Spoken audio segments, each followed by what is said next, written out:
Épître de Paul aux Romains, chapitre 1er. Paul, serviteur de Jésus-Christ, appelé à être apôtre, mis à part pour annoncer l'évangile de Dieu, qui avait été promis auparavant de la part de Dieu par ses prophètes dans les Saintes Écritures, et qui concerne son Fils, né de la postérité de David selon la chair, et déclaré Fils de Dieu avec puissance, selon l'Esprit de sainteté, par sa résurrection d'entre les morts.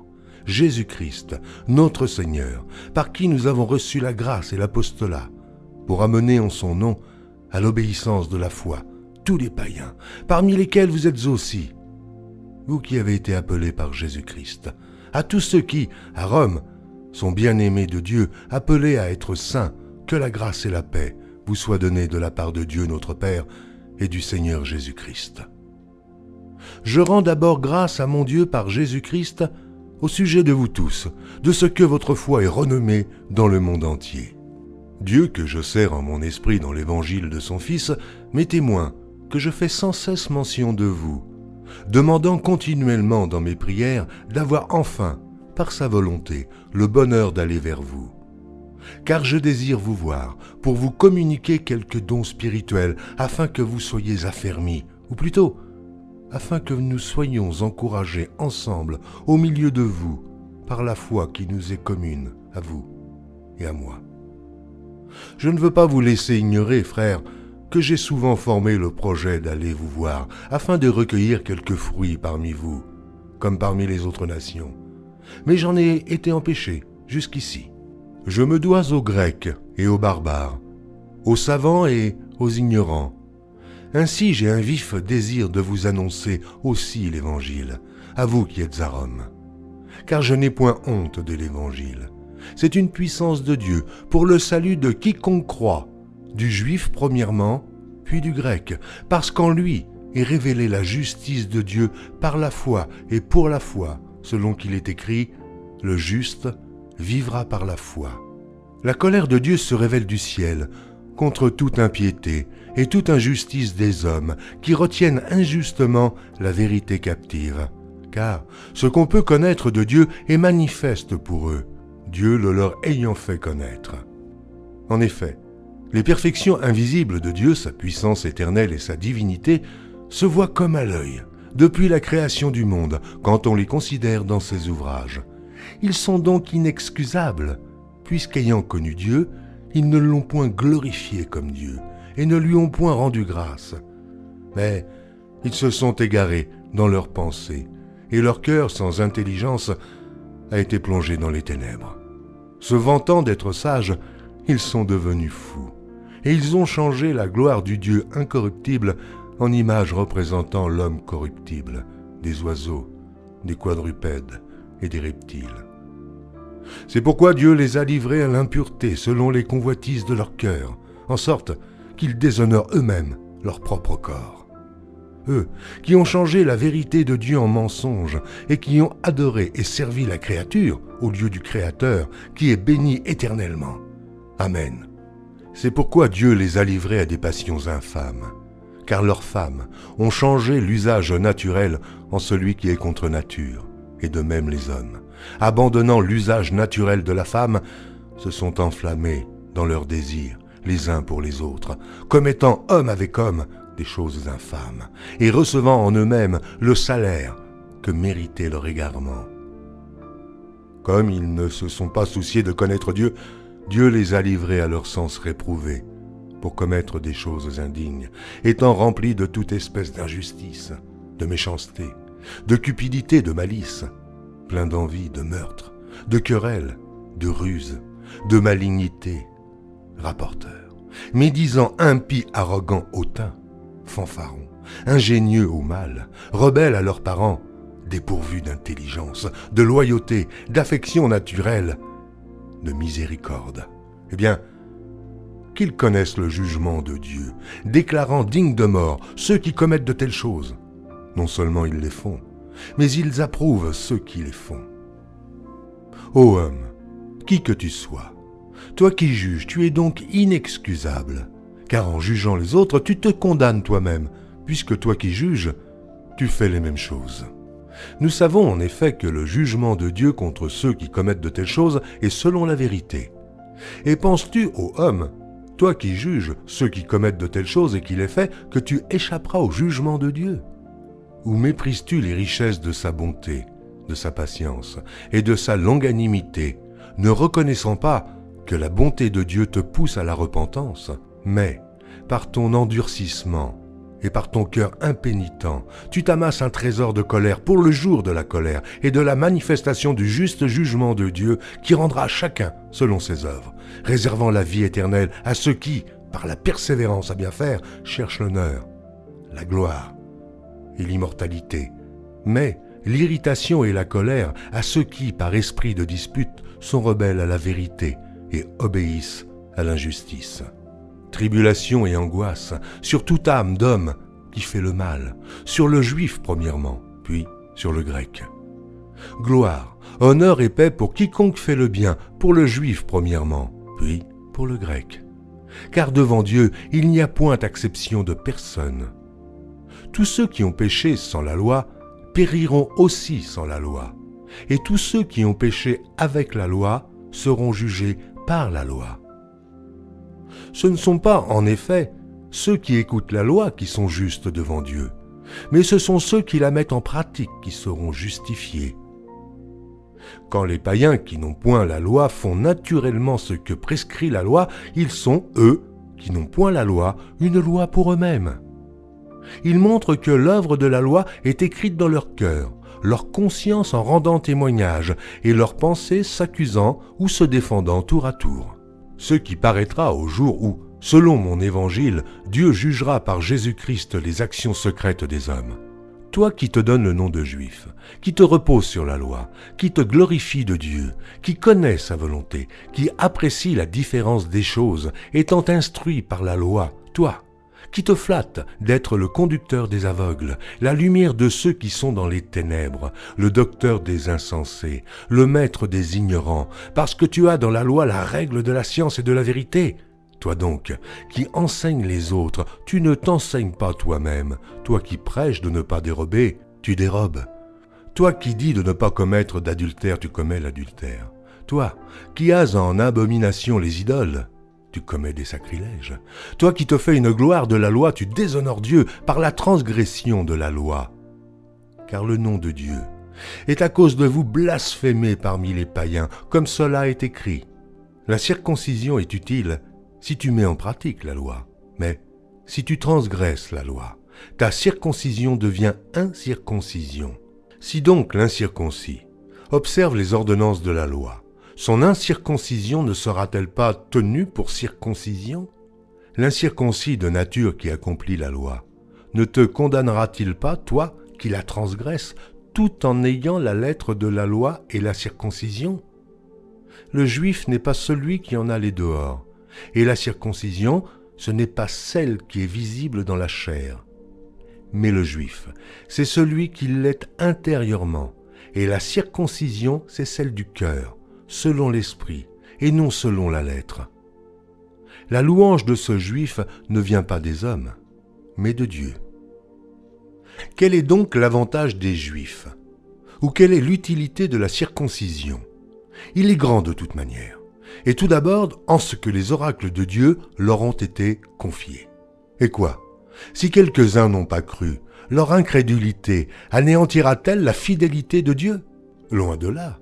Que Dieu, au contraire, soit reconnu pour vrai, et tout homme pour menteur, selon qu'il est écrit, afin que tu sois trouvé juste dans tes paroles et que tu triomphes lorsqu'on te juge.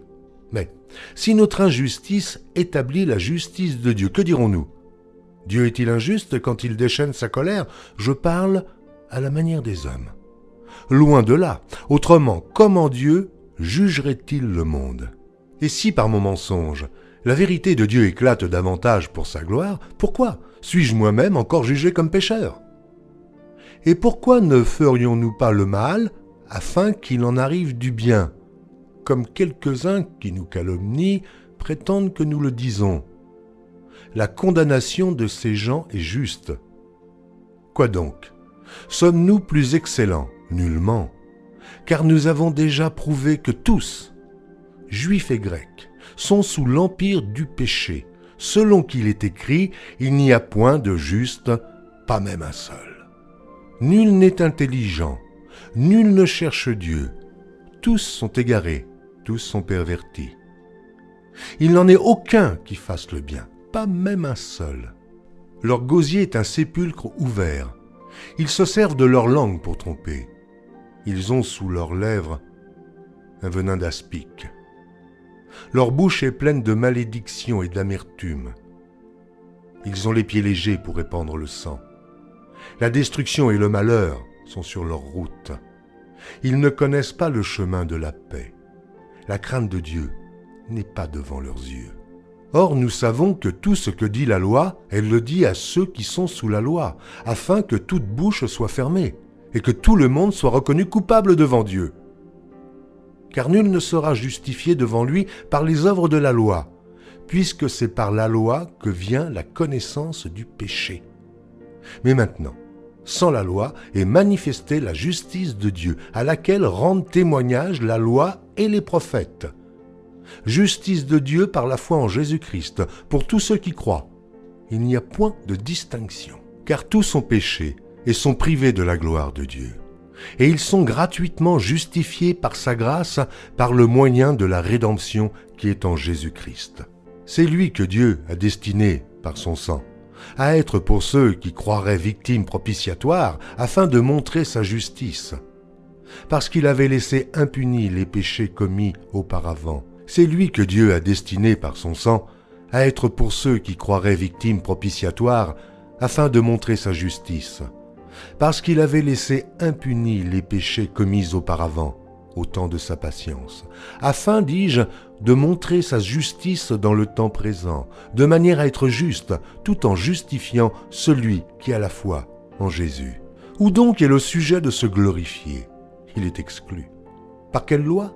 Par la loi des œuvres? Non, mais par la loi de la foi. Car nous pensons que l'homme est justifié par la foi, sans les œuvres de la loi.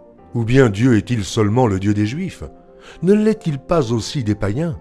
Oui, il l'est aussi des païens. Puisqu'il y a un seul Dieu, qui justifiera par la foi les circoncis et par la foi les incirconcis? Anéantissons-nous donc la loi par la foi? Loin de là. Au contraire, nous confirmons la loi. Que dirons-nous donc? Qu'Abraham, notre père, a obtenu selon la chair. Si Abraham a été justifié par les œuvres, il a sujet de se glorifier, mais non devant Dieu. Car que dit l'Écriture? Abraham crut à Dieu, et cela lui fut imputé à justice. Or, à celui qui fait une œuvre, le salaire est imputé, non comme une grâce, mais comme une chose due. Et à celui qui ne fait point d'œuvre, mais qui croit en celui qui justifie l'impie, sa foi lui est imputée à justice. De même, David exprime le bonheur de l'homme à qui Dieu impute la justice sans les œuvres. Heureux ceux dont les iniquités sont pardonnées et dont les péchés sont couverts. Heureux l'homme à qui le Seigneur n'impute pas son péché. Ce bonheur n'est-il que pour les circoncis, ou est-il également pour les incirconcis? Car nous disons que la foi fut imputée à justice à Abraham. Comment donc lui fut-elle imputée? Était-ce après ou avant sa circoncision? Il n'était pas encore circoncis, il était incirconcis. Et il reçut le signe de la circoncision comme sceau de la justice qu'il avait obtenu par la foi, quand il était incirconcis. Et il reçut le signe de la circoncision comme sceau de la justice, qu'il avait obtenu par la foi quand il était incirconcis, afin d'être le père de tous les incirconcis qui croient pour que la justice leur fût aussi imputée. Et le père des circoncis, qui ne sont pas seulement circoncis, mais encore qui marchent sur les traces de la foi de notre père Abraham quand il était incirconcis. En effet, ce n'est pas par la loi que l'héritage du monde a été promis à Abraham ou à sa postérité, c'est par la justice de la foi, car si les héritiers le sont par la loi est vaine et la promesse est anéantie, parce que la loi produit la colère, et que là où il n'y a point de loi, il n'y a point non plus de transgression. C'est pourquoi les héritiers le sont par la foi, pour que ce soit par grâce, afin que la promesse soit assurée à toute la postérité, non seulement à celle qui est sous la loi, mais aussi à celle qui a la foi d'Abraham, notre Père à tous, selon qu'il est écrit « Je t'ai établi, Père d'un grand nombre de nations. Il est notre Père devant celui auquel il a cru. Dieu qui donne la vie aux morts et qui appelle les choses qui ne sont point comme si elles étaient. Espérant contre toute espérance, il crut, en sorte qu'il devint père d'un grand nombre de nations, selon ce qui lui avait été dit, telle sera ta postérité. Et, sans faiblir dans la foi, il ne considéra point que son corps était déjà usé, puisqu'il avait près de 100 ans, et que Sarah n'était plus en état d'avoir des enfants. Il ne douta point, par incrédulité au sujet de la promesse de Dieu, mais il fut fortifié par la foi, donnant gloire à Dieu et ayant la pleine conviction que ce qu'il promet, il peut aussi l'accomplir. C'est pourquoi cela lui fut imputé à justice. Mais ce n'est pas à cause de lui seul qu'il est écrit que cela lui fut imputé. C'est encore à cause de nous, à qui cela sera imputé, à nous, qui croyons en celui qui a ressuscité des morts, Jésus notre Seigneur, lequel a été livré pour nos offenses et est ressuscité pour notre justification. Chapitre 5. Étant donc justifiés par la foi, nous avons la paix avec Dieu par notre Seigneur Jésus-Christ, à qui nous devons d'avoir eu par la foi accès à cette grâce, dans laquelle nous demeurons fermes, et nous nous glorifions dans l'espérance de la gloire de Dieu. Bien plus, nous nous glorifions même des afflictions, sachant que l'affliction produit la persévérance, la victoire dans l'épreuve, et cette victoire, l'espérance. Or, l'espérance ne trompe point, parce que l'amour de Dieu est répandu dans nos cœurs par le Saint-Esprit qui nous a été donné. Car, lorsque nous étions encore sans force, Christ, au temps marqué, est mort pour des impies. À peine mourrait-on pour un juste, quelqu'un peut-être mourrait-il pour un homme de bien. Mais Dieu prouve son amour envers nous, en ce que, lorsque nous étions encore des pécheurs, Christ est mort pour nous. À plus forte raison donc, maintenant que nous sommes justifiés par son sang, serons-nous sauvés par lui de la colère. Car, si lorsque nous étions ennemis, nous avons été réconciliés avec Dieu par la mort de son Fils, à plus forte raison, étant réconciliés, serons-nous sauvés par sa vie. Et non seulement cela, mais encore nous nous glorifions en Dieu par notre Seigneur Jésus-Christ, par qui maintenant nous avons obtenu la réconciliation. C'est pourquoi, comme par un seul homme le péché est entré dans le monde, et par le péché la mort, et qu'ainsi la mort s'est étendue sur tous les hommes, parce que tous ont péché. Car jusqu'à la loi, le péché était dans le monde. Or, le péché n'est pas imputé quand il n'y a point de loi. Cependant, la mort a régné depuis Adam jusqu'à Moïse, même sur ceux qui n'avaient pas péché par une transgression semblable à celle d'Adam, lequel est la figure de celui qui devait venir. Mais il n'en est pas du don gratuit comme de l'offense, car si par l'offense d'un seul, il en est beaucoup qui sont morts, à plus forte raison, la grâce de Dieu et le don de la grâce venant d'un seul homme, Jésus-Christ, ont-ils été abondamment répandus sur beaucoup. Il n'en est pas du don comme de ce qui est arrivé par un seul qui a péché, car c'est après une seule offense que le jugement est devenu condamnation, tandis que le don gratuit devient justification après plusieurs offenses. Si par l'offense d'un seul, la mort a régné par lui, à plus forte raison, ceux qui reçoivent l'abondance de la grâce et du don de la justice régneront-ils dans la vie par Jésus-Christ, lui seul. Ainsi donc, comme par une seule offense la condamnation a atteint tous les hommes, de même, par un seul acte de justice, la justification qui donne la vie s'étend à tous les hommes. Car, comme par la désobéissance d'un seul homme, beaucoup ont été rendus pécheurs, de même, par l'obéissance d'un seul, beaucoup seront rendus justes. Or, la loi est intervenue pour que l'offense abondât, mais là où le péché a abondé, la grâce a surabondé, afin que, comme le péché a régné par la mort, ainsi la grâce régna par la justice, pour la vie éternelle, par Jésus-Christ notre Seigneur. Que dirons-nous donc? Demeurerions-nous dans le péché afin que la grâce abonde? Loin de là. Nous qui sommes morts au péché, comment vivrons-nous encore dans le péché? Ignorez-vous que nous tous, qui avons été baptisés en Jésus-Christ, c'est en sa mort que nous avons été baptisés. Nous avons donc été ensevelis avec lui par le baptême en sa mort, afin que, comme Christ est ressuscité des morts par la gloire du Père, de même, nous aussi, nous marchions en nouveauté de vie. En effet, si nous sommes devenus une même plante avec lui, par la conformité à sa mort, nous le serons aussi par la conformité à sa résurrection, sachant que notre vieil homme a été crucifié avec lui, afin que le corps du péché fût détruit, pour que nous ne soyons plus esclaves du péché. Car celui qui est mort est libre du péché. Or, si nous sommes morts avec Christ, nous croyons que nous vivrons aussi avec lui, sachant que Christ, ressuscité des morts, ne meurt plus. La mort n'a plus de pouvoir sur lui, car il est mort. Et c'est pour le péché qu'il est mort une fois pour toutes. Il est revenu à la vie, et c'est pour Dieu qu'il vit. Aussi, vous-même, regardez-vous comme morts au péché, et comme vivants pour Dieu en Jésus-Christ. Que le péché ne règne donc point dans votre corps mortel, et n'obéissez pas à ses convoitises. Ne livrez pas vos membres au péché comme des instruments d'iniquité, mais donnez-vous vous-même à Dieu, comme étant vivants de mort que vous étiez, et offrez à Dieu vos membres comme des instruments de justice. Car le péché n'aura point de pouvoir sur vous, puisque vous êtes non sous la loi, mais sous la grâce. Quoi donc? Pécherions-nous parce que nous sommes non sous la loi, mais sous la grâce? Loin de là. Ne savez-vous pas qu'en vous livrant à quelqu'un comme esclave pour lui obéir, vous êtes esclave de celui à qui vous obéissez, soit du péché qui conduit à la mort, soit de l'obéissance qui conduit à la justice.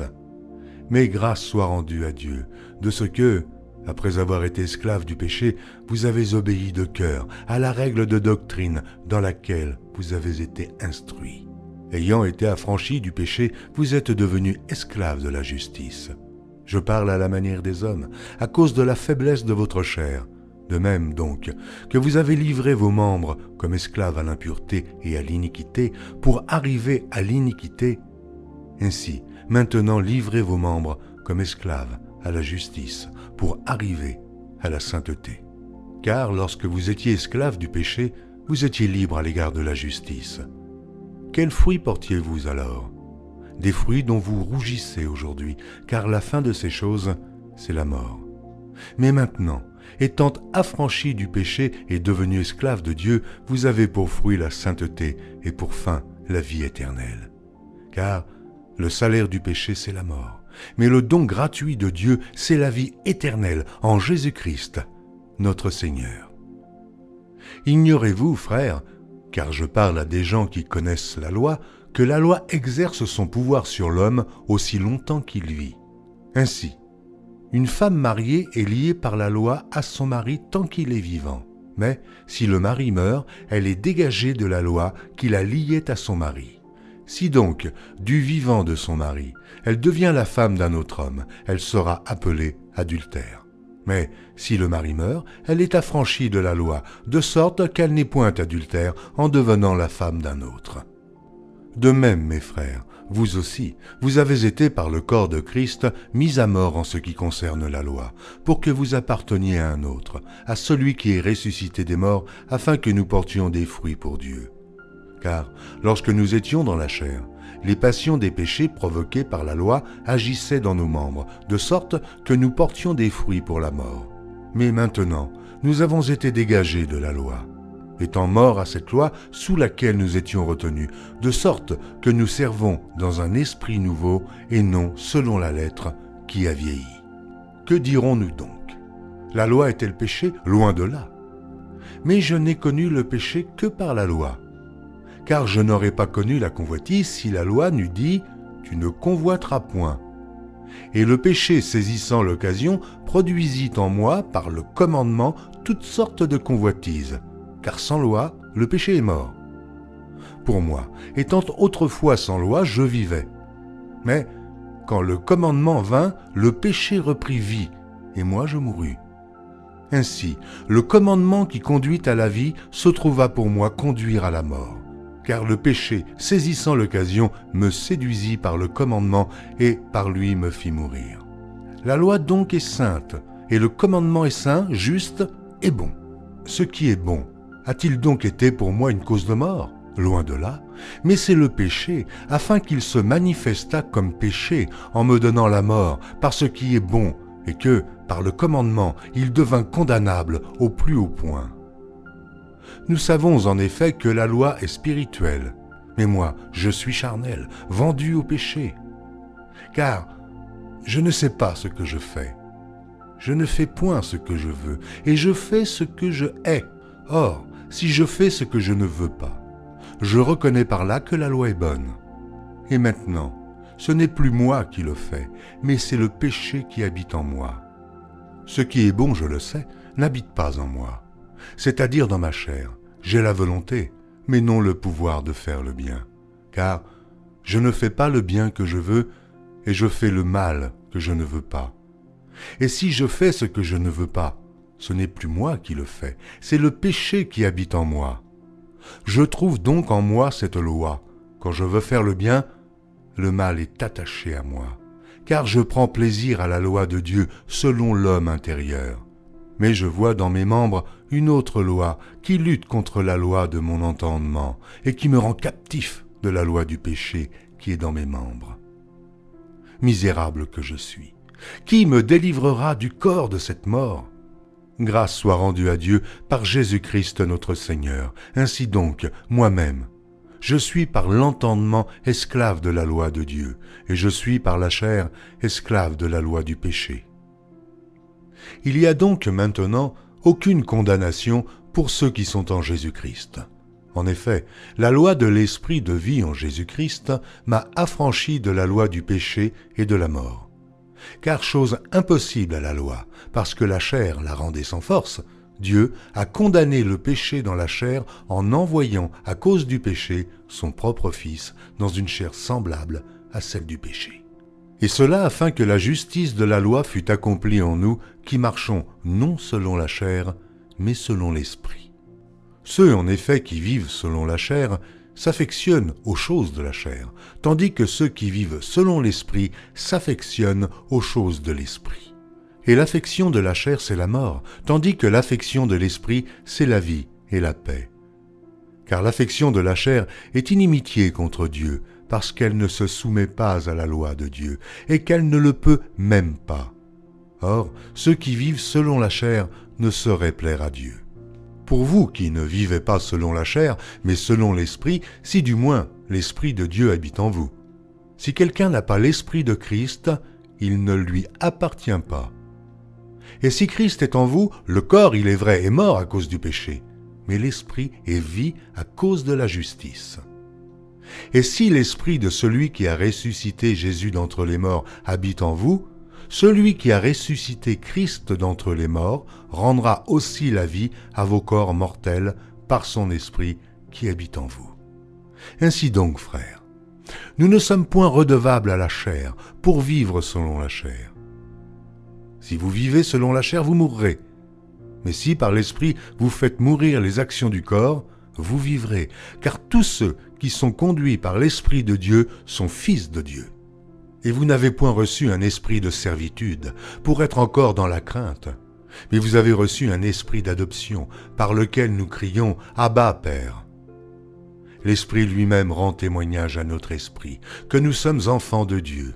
Or, si nous sommes enfants, nous sommes aussi héritiers, héritiers de Dieu et co-héritiers de Christ, si toutefois nous souffrons avec lui, afin d'être glorifiés avec lui.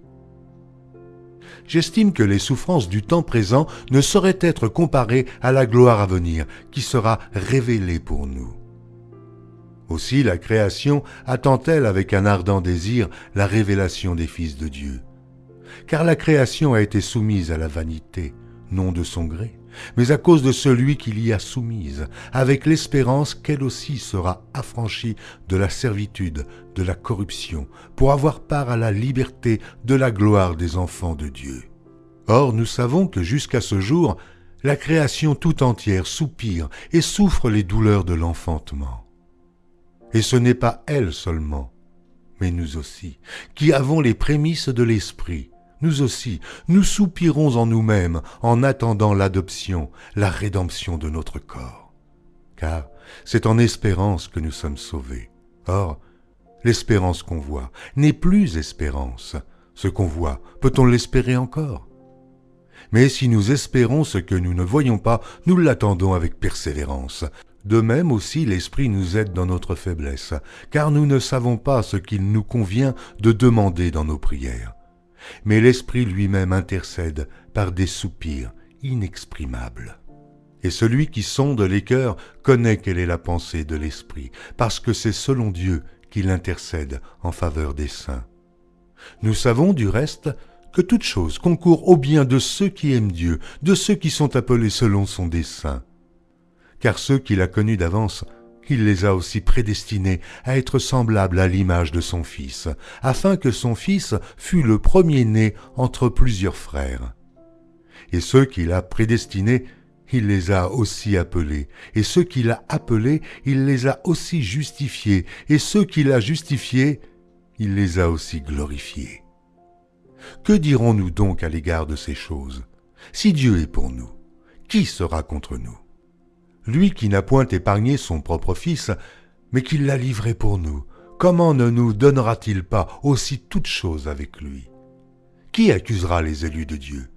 C'est Dieu qui justifie. Qui les condamnera? Christ est mort. Bien plus, il est ressuscité, et il est à la droite de Dieu, et il intercède pour nous. Qui nous séparera de l'amour de Christ? Sera-ce la tribulation ou l'angoisse, ou la persécution, ou la faim, ou la nudité, ou le péril, ou l'épée? Selon qu'il est écrit, c'est à cause de toi qu'on nous met à mort tout le jour, qu'on nous regarde comme des brebis destinées à la boucherie. Mais, dans toutes ces choses, nous sommes plus que vainqueurs par celui qui nous a aimés. Car j'ai l'assurance que ni la mort, ni la vie, ni les anges, ni les dominations, ni les choses présentes, ni les choses à venir, ni les puissances, ni la hauteur, ni la profondeur, ni aucune autre créature ne pourra nous séparer de l'amour de Dieu manifesté en Jésus-Christ, notre Seigneur. Je dis la vérité en Christ, je ne mens point. Ma conscience m'en rend témoignage par le Saint-Esprit. J'éprouve une grande tristesse, et j'ai dans le cœur un chagrin continuel. Car je voudrais moi-même être anathème et séparé de Christ pour mes frères, mes parents selon la chair, qui sont israélites, à qui appartiennent l'adoption et la gloire, et les alliances, et la loi, et le culte, et les promesses, et les patriarches, et de qui est issu selon la chair le Christ, qui est au-dessus de toutes choses, Dieu béni éternellement. Amen. Ce n'est point à dire que la parole de Dieu soit restée sans effet, car tous ceux qui descendent d'Israël ne sont pas Israël. Et, pour être la postérité d'Abraham, ils ne sont pas tous ses enfants, mais il est dit en Isaac sera nommé pour toi une postérité. C'est-à-dire que ce ne sont pas les enfants de la chair qui sont enfants de Dieu, mais que ce sont les enfants de la promesse qui sont regardés comme la postérité. Voici en effet la parole de la promesse. Je reviendrai à cette même époque et Sarah aura un fils. Et de plus il en fut ainsi de Rebecca, qui conçut du sol Isaac notre père, car quoique les enfants ne fussent pas encore nés, et ils n'eussent fait ni bien ni mal, afin que le dessein d'élection de Dieu subsistât, sans dépendre des œuvres, et par la seule volonté de celui qui appelle. Il fut dit à Rebecca, « L'aîné sera assujetti au plus jeune, selon qu'il est écrit, j'ai aimé Jacob, et j'ai haï Ésaü. » Que dirons-nous donc? Y a-t-il en Dieu de l'injustice? Loin de là. Car il dit à Moïse, « Je ferai miséricorde à qui je fais miséricorde, et j'aurai compassion de qui j'ai compassion. » Ainsi donc cela ne dépend ni de celui qui veut, ni de celui qui court, mais de Dieu qui fait miséricorde. Car l'Écriture dit à Pharaon, « Je t'ai suscité à dessein pour montrer en toi ma puissance, et afin que mon nom soit publié sur toute la terre. » Ainsi, il fait miséricorde à qui il veut, et il endurcit qui il veut. Tu me diras, pourquoi blâme-t-il encore? Car qui est-ce qui résiste à sa volonté? Ô homme, toi plutôt, qui es-tu pour contester avec Dieu? Le vase d'argile dira-t-il à celui qui l'a formé, « Pourquoi m'as-tu fait ainsi ?» Le potier n'est-il pas maître de l'argile pour faire avec la même masse un vase d'honneur et un vase d'usage vil? Et que dire si Dieu, voulant montrer sa colère et faire connaître sa puissance, a supporté avec une grande patience des vases de colère formés pour la perdition, et s'il a voulu faire connaître la richesse de sa gloire envers des vases de miséricorde qu'il a d'avance préparés pour la gloire? Ainsi nous a-t-il appelés non seulement d'entre les Juifs, mais encore d'entre les païens. Selon qu'il le dit dans Osée, « J'appellerai mon peuple celui qui n'était pas mon peuple, et bien-aimé celle qui n'était pas la bien-aimée. Et là où on leur disait « Vous n'êtes pas mon peuple », ils seront appelés fils du Dieu vivant. » Ésaïe, de son côté, s'écrie au sujet d'Israël, « Quand le nombre des fils d'Israël serait comme le sable de la mer, un reste seulement sera sauvé. Car le Seigneur exécutera pleinement et promptement sur la terre ce qu'il a résolu. Et, comme Ésaïe l'avait dit auparavant, si le Seigneur des armées ne nous eût laissé une postérité, nous serions devenus comme Sodome. Nous aurions été semblables à Gomorrhe. Que dirons-nous donc? Les païens qui ne cherchaient pas la justice ont obtenu la justice qui vient de la foi, tandis qu'Israël, qui cherchait une loi de justice, n'est pas parvenu à cette loi. Pourquoi? Parce qu'Israël l'a cherchée, non par la foi, mais comme provenant des œuvres. Et ils se sont heurtés contre la pierre d'achoppement. Selon qu'il est écrit, « Voici, je mets en Sion une pierre d'achoppement et un rocher de scandale, et celui qui croit en lui ne sera point confus. » Chapitre 10. Frères, le vœu de mon cœur et ma prière à Dieu pour eux, c'est qu'ils soient sauvés. Je leur rends le témoignage qu'ils ont du zèle pour Dieu, mais sans intelligence, ne connaissant pas la justice de Dieu et cherchant à établir leur propre justice. Ils ne se sont pas soumis à la justice de Dieu, car Christ est la fin de la loi, pour la justification de tous ceux qui croient. En effet, Moïse définit ainsi la justice qui vient de la loi. L'homme qui mettra ces choses en pratique vivra par elles. Mais voici comment parle la justice qui vient de la foi. Ne dis pas en ton cœur, qui montera au ciel? C'est en faire descendre Christ. Ou, qui descendra dans l'abîme? C'est faire remonter Christ d'entre les morts. Que dit-elle donc? La parole est près de toi, dans ta bouche et dans ton cœur. Or, c'est la parole de la foi que nous prêchons. Si tu confesses de ta bouche le Seigneur Jésus, et si tu crois dans ton cœur que Dieu l'a ressuscité des morts, tu seras sauvé. Car c'est en croyant du cœur qu'on parvient à la justice, et c'est en confessant de la bouche qu'on parvient au salut, selon ce que dit l'Écriture. Quiconque croit en lui ne sera point confus. Il n'y a aucune différence, en effet, entre le juif et le grec, puisqu'ils ont tous un même Seigneur, qui est riche pour tous ceux qui l'invoquent. Car quiconque invoquera le nom du Seigneur sera sauvé. Comment donc invoqueront-ils celui en qui ils n'ont pas cru? Et comment croiront-ils en celui dont ils n'ont pas entendu parler?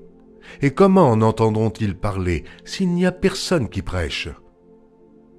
Et comment y aura-t-il des prédicateurs s'ils ne sont pas envoyés, selon qu'il est écrit, qu'ils sont beaux les pieds de ceux qui annoncent la paix, de ceux qui annoncent de bonnes nouvelles. Mais tous n'ont pas obéi à la bonne nouvelle. Ainsi, Ésaïe dit-il, « Seigneur, qui a cru à notre prédication ?» Ainsi, la foi vient de ce qu'on entend, et ce qu'on entend vient de la parole de Christ. Mais que dis-je? N'ont-ils pas entendu? Au contraire, leur voix est allée par toute la terre, et leur parole jusqu'aux extrémités du monde. Mais je dis, Israël ne l'a-t-il pas su? Moïse le premier dit, « J'exciterai votre jalousie, parce qu'il n'est point une nation. Je provoquerai votre colère par une nation sans intelligence. » Et Isaïe pousse la hardiesse jusqu'à dire, « J'ai été trouvé par ceux qui ne me cherchaient pas. Je me suis manifesté à ceux qui ne me demandaient pas. » Mais au sujet d'Israël, il dit, « j'ai tendu mes mains tout le jour vers un peuple rebelle et contredisant. Je dis donc, Dieu a-t-il rejeté son peuple? Loin de là. Car moi aussi je suis israélite, de la postérité d'Abraham, de la tribu de Benjamin. Dieu n'a point rejeté son peuple qu'il a connu d'avance. Ne savez-vous pas ce que l'Écriture rapporte d'Élie? Comment il adresse à Dieu cette plainte contre Israël? Seigneur, ils ont tué tes prophètes, ils ont renversé tes autels. Je suis resté moi seul, et ils cherchent à m'ôter la vie. Mais quelle réponse Dieu lui fait-il? Je me suis réservé 7000 hommes qui n'ont point fléchi le genou devant Baal. De même, aussi dans le temps présent, il y a un reste selon l'élection de la grâce. Or, si c'est par grâce, ce n'est plus par les œuvres, autrement la grâce n'est plus une grâce. Et si c'est par les œuvres, ce n'est plus une grâce, autrement l'œuvre n'est plus une œuvre. Quoi donc? Ce qu'Israël cherche, il ne l'a pas obtenu, mais l'élection l'a obtenu, tandis que les autres ont été endurcis. Selon qu'il est écrit, Dieu leur a donné un esprit d'assoupissement, des yeux pour ne point voir, et des oreilles pour ne point entendre, jusqu'à ce jour. Et David dit, que leur table soit pour eux un piège, un filet, une occasion de chute et une rétribution. Que leurs yeux soient obscurcis pour ne point voir, et tiens leur dos continuellement courbé. Je dis donc, est-ce pour tomber qu'ils ont bronché? Loin de là. Mais, par leur chute, le salut est devenu accessible aux païens, afin qu'ils fussent excités à la jalousie. Or, si leur chute a été la richesse du monde, et leur amoindrissement la richesse des païens, combien plus en sera-t-il ainsi quand ils se convertiront tous? Je vous le dis à vous, païens. En tant que je suis apôtre des païens, je glorifie mon ministère, afin, s'il est possible, d'exciter la jalousie de ceux de ma race et d'en sauver quelques-uns. Car si leur rejet a été la réconciliation du monde, que sera leur réintégration, sinon une vie d'entre les morts? Or, si les prémices sont saintes, la masse l'est aussi. Et si la racine est sainte, les branches le sont aussi. Mais si quelques-unes des branches ont été retranchées, et si toi, qui étais un olivier sauvage, tu as été hanté à leur place et rendu participant de la racine et de la graisse de l'olivier, ne te glorifie pas aux dépens de ces branches. Si tu te glorifies, sache que ce n'est pas toi qui portes la racine, mais que c'est la racine qui te porte. Tu diras donc, les branches ont été retranchées afin que moi je fusse hanté. Cela est vrai. Elles ont été retranchées pour cause d'incrédulité, et toi, tu subsistes par la foi. Ne t'abandonne pas à l'orgueil, mais crains. Car si Dieu n'a pas épargné les branches naturelles, il ne t'épargnera pas non plus. Considère donc la bonté et la sévérité de Dieu. Sévérité envers ceux qui sont tombés, et bonté de Dieu envers toi, si tu demeures ferme dans cette bonté. Autrement, tu seras aussi retranché. Eux de même, s'ils ne persistent pas dans l'incrédulité, ils seront hantés, car Dieu est puissant pour les hanter de nouveau. Si toi, tu as été coupé de l'olivier naturellement sauvage et hanté contrairement à ta nature sur l'olivier franc, à plus forte raison, eux seront-ils hantés selon leur nature sur leur propre olivier. Car je ne veux pas, frères, que vous ignoriez ce mystère, afin que vous ne vous regardiez point comme sages. C'est qu'une partie d'Israël est tombée dans l'endurcissement jusqu'à ce que la totalité des païens soit entrée. Et ainsi tout Israël sera sauvé selon qu'il est écrit. Le libérateur viendra de Sion, et il détournera de Jacob les impiétés. Et ce sera mon alliance avec eux lorsque j'ôterai leurs péchés. En ce qui concerne l'Évangile, ils sont ennemis à cause de vous. Mais en ce qui concerne l'élection, ils sont aimés à cause de leur Père.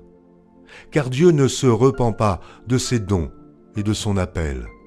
De même que vous avez autrefois désobéi à Dieu, et que par leur désobéissance, vous avez maintenant obtenu miséricorde, de même, ils ont maintenant désobéi, afin que, par la miséricorde qui vous a été faite, ils obtiennent aussi miséricorde.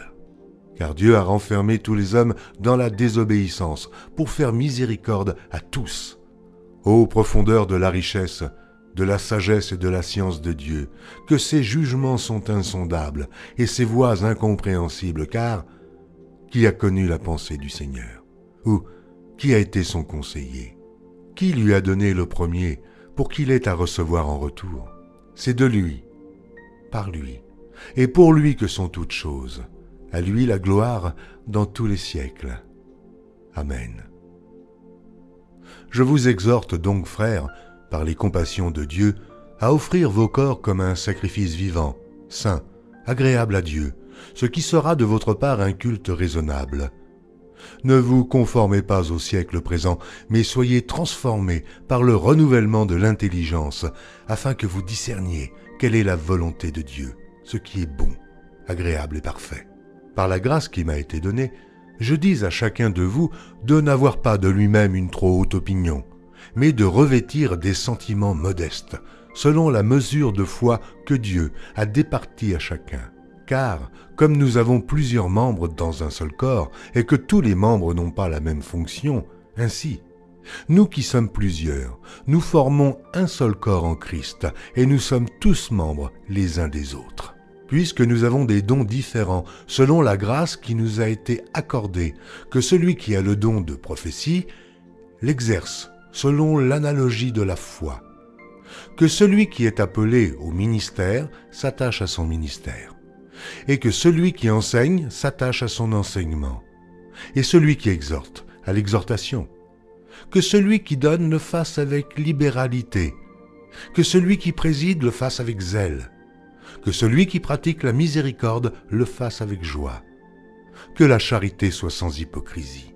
Ayez le mal en horreur. Attachez-vous fortement au bien. Par amour fraternel, soyez pleins d'affection les uns pour les autres. Par honneur, usez de prévenance réciproque. Ayez du zèle et non de la paresse. Soyez fervents d'esprit. Servez le Seigneur. Réjouissez-vous en espérance, soyez patients dans l'affliction, persévérez dans la prière. Pourvoyez aux besoins des saints, exercez l'hospitalité. Bénissez ceux qui vous persécutent, bénissez et ne maudissez pas. Réjouissez-vous avec ceux qui se réjouissent, pleurez avec ceux qui pleurent. Ayez les mêmes sentiments les uns envers les autres, n'aspirez pas à ce qui est élevé, mais laissez-vous attirer par ce qui est humble. Ne soyez point sages à vos propres yeux. Ne rendez à personne le mal pour le mal. Recherchez ce qui est bien devant tous les hommes. S'il est possible, autant que cela dépend de vous, soyez en paix avec tous les hommes. Ne vous vengez point vous-même, bien-aimés, mais laissez agir la colère, car il est écrit « À moi la vengeance, à moi la rétribution, dit le Seigneur. » Mais si ton ennemi a faim, donne-lui à manger. S'il a soif, donne-lui à boire. Car en agissant ainsi, ce sont des charbons ardents que tu amasseras sur sa tête. Ne te laisse pas vaincre par le mal, mais surmonte le mal par le bien. Que toute personne soit soumise aux autorités supérieures, car il n'y a point d'autorité qui ne vienne de Dieu. Et les autorités qui existent ont été instituées de Dieu. C'est pourquoi celui qui s'oppose à l'autorité résiste à l'ordre que Dieu a établi, et ceux qui résistent attireront une condamnation sur eux-mêmes. Ce n'est pas pour une bonne action, c'est pour une mauvaise que les magistrats sont à redouter. Veux-tu ne pas craindre l'autorité, fais le bien, et tu auras son approbation. Le magistrat est serviteur de Dieu pour ton bien, mais si tu fais le mal, crains. Car ce n'est pas en vain qu'il porte l'épée, étant serviteur de Dieu pour exercer la vengeance et punir celui qui fait le mal. Il est donc nécessaire d'être soumis, non seulement par crainte de la punition, mais encore par motif de conscience. C'est aussi pour cela que vous payez les impôts, car les magistrats sont des ministres de Dieu, entièrement appliqués à cette fonction. Rendez à tous ce qui leur est dû, l'impôt à qui vous devez l'impôt, le tribut à qui vous devez le tribut, la crainte à qui vous devez la crainte, l'honneur à qui vous devez l'honneur. ne devez rien à personne, si ce n'est de vous aimer les uns les autres, car celui qui aime les autres a accompli la loi. En effet, les commandements, tu ne commettras point d'adultère, tu ne tueras point, tu ne déroberas point, tu ne convoiteras point, et ce qu'il peut encore y avoir se résume dans cette parole. Tu aimeras ton prochain comme toi-même. L'amour ne fait point de mal au prochain. L'amour est donc l'accomplissement de la loi. Cela importe d'autant plus que vous savez en quel temps nous sommes. C'est l'heure de vous réveiller enfin du sommeil, car maintenant, le salut est plus près de nous que lorsque nous avons cru. La nuit est avancée, le jour approche. Dépouillons-nous donc des œuvres des ténèbres et revêtons les armes de la lumière. Marchons honnêtement, comme en plein jour, loin des excès et de l'ivrognerie, de la luxure et de l'impudicité, des querelles et des jalousies. Mais revêtez-vous du Seigneur Jésus-Christ et n'ayez pas soin de la chair pour en satisfaire les convoitises. Faites accueil à celui qui est faible dans la foi et ne discutez pas sur les opinions. Tel croit pouvoir manger de tout, tel autre qui est faible ne mange que des légumes. Que celui qui mange ne méprise point celui qui ne mange pas, et que celui qui ne mange pas ne juge point celui qui mange, car Dieu l'a accueilli. Qui es-tu, toi qui juges un serviteur d'autrui? S'il se tient debout ou s'il tombe, cela regarde son maître. Mais il se tiendra debout, car le Seigneur a le pouvoir de l'affermir. Tel fait une distinction entre les jours. Tel autre les estime tous égaux.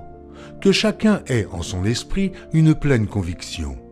Celui qui distingue entre les jours agit ainsi pour le Seigneur. Celui qui mange, c'est pour le Seigneur qu'il mange, car il rend grâce à Dieu. Celui qui ne mange pas, c'est pour le Seigneur qu'il ne mange pas, et il rend grâce à Dieu. En effet, nul de nous ne vit pour lui-même, et nul ne meurt pour lui-même. Car si nous vivons pour le Seigneur. Et si nous mourrons pour le Seigneur. Soit donc que nous vivions, soit que nous mourions, nous sommes au Seigneur. Car Christ est mort et il a vécu afin de dominer sur les morts et sur les vivants. Mais toi, pourquoi juges-tu ton frère? Ou toi, pourquoi méprises-tu ton frère, puisque nous comparaîtrons tous devant le tribunal de Dieu? Car il est écrit, « Je suis vivant, dit le Seigneur. Tout genou fléchira devant moi, et toute langue donnera gloire à Dieu. » Ainsi, chacun de nous rendra compte à Dieu pour lui-même. Ne nous jugeons donc plus les uns les autres, mais pensez plutôt à ne rien faire qui soit pour votre frère une pierre d'achoppement ou une occasion de chute. Je sais et je suis persuadé par le Seigneur Jésus que rien n'est impur en soi, et qu'une chose n'est impure que pour celui qui la croit impure.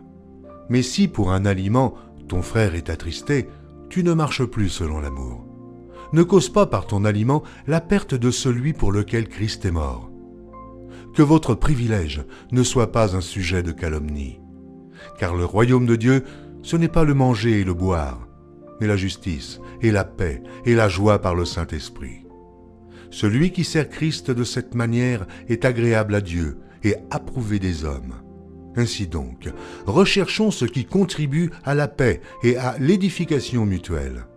Pour un aliment, ne détruis pas l'œuvre de Dieu. À la vérité, toutes choses sont pures, mais il est mal à l'homme, quand il mange, de devenir une pierre d'achoppement. Il est bien de ne pas manger de viande, de ne pas boire de vin, et de s'abstenir de ce qui peut être pour ton frère une occasion de chute, de scandale ou de faiblesse. Cette foi que tu as, garde-la pour toi devant Dieu. Heureux celui qui ne se condamne pas lui-même dans ce qu'il approuve. Mais celui qui a des doutes au sujet de ce qu'il mange est condamné parce qu'il n'agit pas par conviction. Tout ce qui n'est pas le produit d'une conviction est péché. Nous qui sommes forts, nous devons supporter les faiblesses de ceux qui ne le sont pas, et ne pas nous complaire en nous-mêmes. Que chacun de nous complaise au prochain pour ce qui est bien en vue de l'édification. Car Christ ne s'est point complu en lui-même, mais, selon qu'il est écrit, les outrages de ceux qui t'insultent sont tombés sur moi. Or, Tout ce qui a été écrit d'avance l'a été pour notre instruction, afin que, par la patience et par la consolation que donnent les Écritures, nous possédions l'espérance. Que le Dieu de la persévérance et de la consolation vous donne d'avoir les mêmes sentiments, les uns envers les autres, selon Jésus-Christ, afin que tous ensemble, d'une seule bouche, vous glorifiez le Dieu et Père de notre Seigneur Jésus-Christ. Accueillez-vous donc les uns les autres, comme Christ vous a accueillis, pour la gloire de Dieu. Je dis en effet que Christ a été serviteur des circoncis, pour prouver la véracité de Dieu en confirmant les promesses faites aux pères, tandis que les païens glorifient Dieu à cause de sa miséricorde, selon qu'il est écrit « C'est pourquoi je te louerai parmi les nations, et je chanterai à la gloire de ton nom. » Il est dit encore « Nations, réjouissez-vous avec son peuple. » Et encore « Louez le Seigneur, vous toutes les nations. Célébrez-le, vous tous les peuples. » Ésaïe dit aussi « Il sortira d'Isaïe un rejeton, qui se lèvera pour régner sur les nations espéreront en lui. » Que le Dieu de l'espérance vous remplisse de toute joie et de toute paix dans la foi, pour que vous abondiez en espérance par la puissance du Saint-Esprit. Pour ce qui vous concerne, mes frères, je suis moi-même persuadé que vous êtes pleins de bonnes dispositions, remplis de toute connaissance et capables de vous exhorter les uns les autres. Cependant, à certains égards, je vous ai écrit avec une sorte de hardiesse, comme pour réveiller vos souvenirs à cause de la grâce que Dieu m'a faite d'être ministre de Jésus-Christ parmi les païens, m'acquittant du divin service de l'évangile de Dieu, afin que les païens lui soient une offrande agréable, étant sanctifiés par l'Esprit Saint. J'ai donc sujet de me glorifier en Jésus-Christ pour ce qui regarde les choses de Dieu, car je n'oserais mentionner aucune chose que Christ n'ait pas faite par moi, pour amener les païens à l'obéissance par la parole et par les actes, par la puissance des miracles et des prodiges, par la puissance de l'Esprit de Dieu, en sorte que, depuis Jérusalem et les pays voisins jusqu'en Illyrie, j'ai abondamment répandu l'évangile de Christ. Et je me suis fait honneur d'annoncer l'évangile là où Christ n'avait point été nommé, afin de ne pas bâtir sur le fondement d'autrui, selon qu'il est écrit « Ceux à qui il n'avait point été annoncé verront, et ceux qui n'en avaient point entendu parler comprendront. » C'est ce qui m'a souvent empêché d'aller vers vous, mais maintenant, n'ayant plus rien qui me retienne dans ces contrées, et ayant depuis plusieurs années le désir d'aller vers vous, j'espère vous voir, en passant quand je me rendrai en Espagne, et y être accompagné par vous, après que j'aurai satisfait en partie mon désir de me trouver chez vous. Présentement, je vais à Jérusalem pour le service des saints, car la Macédoine et l'Achaïe ont bien voulu s'imposer une contribution en faveur des pauvres parmi les saints de Jérusalem. Elles l'ont bien voulu, et elles le leur devaient, car si les païens ont eu part à leurs avantages spirituels, ils doivent aussi les assister dans les choses temporelles. Dès que j'aurai terminé cette affaire et que je leur aurai remis ces dons, je partirai pour l'Espagne et passerai chez vous. Je sais qu'en allant vers vous, c'est avec une pleine bénédiction de Christ que j'irai. Je vous exhorte, frères, par notre Seigneur Jésus-Christ et par l'amour de l'Esprit, à combattre avec moi, en adressant à Dieu des prières en ma faveur, afin que je sois délivré des incrédules de la Judée et que les dons que je porte à Jérusalem soient agréés des saints, en sorte que j'arrive chez vous avec joie, si c'est la volonté de Dieu et que je jouisse au milieu de vous de quelque repos. Que le Dieu de paix soit avec vous tous. Amen. Épître de Paul aux Romains, chapitre 16. Je vous recommande Phobé, notre sœur, qui est diaconesse de l'église de Cenchréa, afin que vous la receviez en notre Seigneur d'une manière digne des saints, et que vous l'assistiez dans les choses où elle aurait besoin de vous. car elle en a donné, elle à plusieurs, et à moi-même. Saluez Prisca et Aquilas, mes compagnons d'œuvre en Jésus-Christ, qui ont exposé leur tête pour sauver ma vie. Ce n'est pas moi seul qui leur rends grâce, ce sont encore toutes les églises des païens. Saluez aussi l'église qui est dans leur maison. Saluez Faïnette, mon bien-aimé, qui a été pour Christ les prémices de l'Asie. Saluez Marie, qui a pris beaucoup de peine pour vous. Saluez Andronicus et Junias, mes parents et mes compagnons de captivité, qui jouissent d'une grande considération parmi les apôtres, et qui même ont été en Christ avant moi. Saluez Amplias, mon bien-aimé dans le Seigneur. Saluez Urbain, notre compagnon d'œuvre en Christ, et Stachys, mon bien-aimé. Saluez Apelles, qui est éprouvé en Christ. Saluez ceux de la maison d'Aristobule. Saluez Hérodion, mon parent. Saluez ceux de la maison de Narcisse, qui sont dans le Seigneur. Saluez Tryphène et Tryphose, qui travaillent pour le Seigneur. Saluez Perside, la bien-aimée, qui a beaucoup travaillé pour le Seigneur. Saluez Rufus, l'élu du Seigneur, et sa mère, qui est aussi la mienne. Saluez Asyncrite, Phlégon, Hermès, Patrobas, Hermas, et les frères qui sont avec eux. Saluez Philologue, et Julie, Nérée et sa sœur, et Olympe, et tous les saints qui sont avec eux. Saluez-vous les uns les autres d'un saint baiser. Toutes les églises de Christ vous saluent. Je vous exhorte, frères, à prendre garde à ceux qui causent des divisions et des scandales, au préjudice de l'enseignement que vous avez reçu. Éloignez-vous d'eux, car de tels hommes ne servent point Christ notre Seigneur, mais leur propre ventre, et, par des paroles douces et flatteuses, ils séduisent les cœurs des simples. Pour vous, votre obéissance est connue de tous, et je me réjouis donc à votre sujet, et je désire que vous soyez sages en ce qui concerne le bien, et purs en ce qui concerne le mal. Le Dieu de paix écrasera bientôt Satan sous vos pieds. Que la grâce de notre Seigneur Jésus-Christ soit avec vous. Timothée, mon compagnon d'œuvre, vous salue, ainsi que Lucius, Jason et Zosipater, mes parents. Je vous salue dans le Seigneur, moi, Tertius, qui ai écrit cette lettre. Gaius, mon hôte, et celui de toute l'Église vous salue. Éraste, le trésorier de la ville, vous salue, ainsi que le frère Quartus. Que la grâce de notre Seigneur Jésus-Christ soit avec vous tous. Amen.